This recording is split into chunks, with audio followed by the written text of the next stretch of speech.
Amnesty n'est pas une organisation financée de l'Occident. Voilà, il faut le dire. Au Togo, nous sommes membres, environ 2000 membres. C'est les 2000 membres qui cotisent pour le fonctionnement de l'institution. Et je voudrais peut-être vous demander de faire beaucoup plus de recherches sur le financement des ONG locales même, qui se disent totalement autochtones. Aujourd'hui, leur budget avoisine 5 fois le budget d'une organisation comme Amnesty International.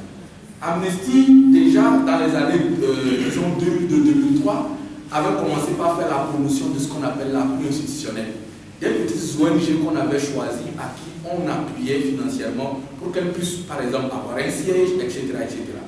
Après 1 an, 2 ans, ces ONG même se retournent contre Amnesty parce que nous, on a des principes. Comme je vous l'ai dit, on ne peut pas recevoir de l'argent d'un État pour notre recherche. C'est les gens, c'est les menuisiers, les infirmières en Europe qui cotisent pour le budget mondial. Et donc pour cela, pour nous, on pense que chacun de nous, sa contribution à apporter. Donc ce débat-là aussi, je l'ai vu souvent en Afrique.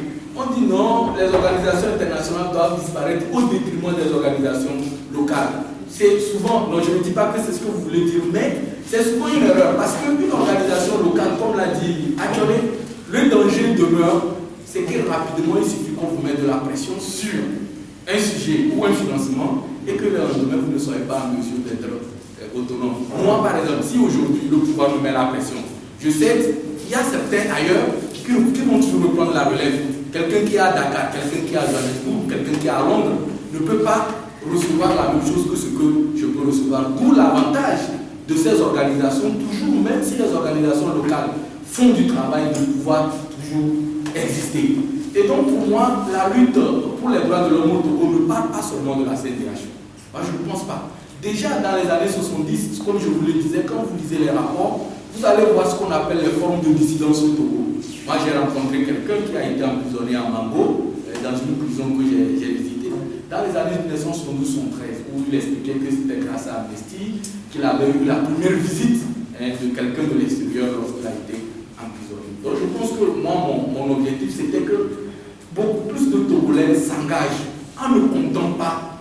Par exemple, professeur, tu sais que je ne suis pas totalement pour cette idée de communauté internationale. Vous voyez, vous pouvez faire tout, il y aura toujours des intérêts dans le monde. Le Togo aussi, même si demain on se libère, on aura aussi nos intérêts à défendre. C'est comme ça. Même nos voisins de l'Ouest ou de l'Est, quand ça ne va pas chez nous, chez eux, ça les avantage. Ne pensez pas qu'une médiation est toujours désintéressée. Elle est toujours intéressée. Et donc, moi, je crois que c'est à nous de trouver la meilleure route. La communauté internationale, elle restera la communauté internationale. Ce n'est pas parce qu'on a été colonisé par la France, quoi que ce soit. Moi, je ne suis pas vraiment pour ce débat. Parce qu'au Zimbabwe, c'était des Anglais qui les avaient colonisés, mais on a vu ce que Mugabe a pu faire pour eux.